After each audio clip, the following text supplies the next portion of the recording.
Hello all, let's pre-pleat this beautiful golden zari saree. So one of my client single పళ్ళు prepleating కోసం అడిగారనమాట. So నేనైతే ప్రాసెస్లోకి వెళ్ళిపోయాను and centre pleats arrange చేశాక ఇక్కడ మీ అందరి కోసం ఒక స్మాల్ టిప్, అంటే తెలియని వాళ్ళ కోసం. మనం ప్లీట్స్ అరేంజ్ చేశాక కింద నుంచి పిన్తో అయితే అన్ని ప్లీట్స్ కలిపి లాక్ చేస్తాం కదా, అలాంటప్పుడు ప్లీట్స్ అన్ని టైట్గా అయిపోయినట్టు అనిపిస్తుంది కదా. సో అలా అవ్వకుండా ఇలా పైనుంచి డబల్ పిన్స్తో లాక్ చేయండి, మీ ప్లీట్స్ అదే పొజిషన్లో నీట్గా ఉంటాయన్నమాట. హ్యాంగర్ ఫోల్డింగ్ ఎలా అయితే చేస్తామో అలాగే చేసిన తర్వాత పళ్ళు పార్ట్కి వచ్చేసరికి ర్యాండమ్గా 2 to 3 ప్లీట్స్ పెట్టేసి పిన్తో లాక్ చేయండి. సో ఆ ప్లీట్స్ని మాత్రం అస్సలు ఐరన్ చేయొద్దు. పళ్ళు పార్ట్ డ్రేప్ చేసుకునేటప్పుడు ఆ పిన్ని రిమూవ్ చేసేస్తే సింగిల్ ప్లీట్ లాగా వేసేసుకోవచ్చు అనమాట.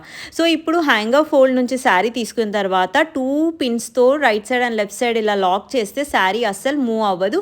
అండ్ ఫ్రంట్ నుంచి ఆ ప్లీట్స్ కూడా బ్యాక్ తీసుకుంటే మన శారీ అయితే సింగిల్ పళ్ళు హ్యాంగర్ ఫోల్డింగ్ రెడీ అయిపోయింది. అండ్ ఈ శారీ క్లయింట్ డ్రేప్ చేశాక ఎలా టర్న్ అవుట్ అయ్యిందో పార్ట్ 2 వీడియోలో చూసేయండి.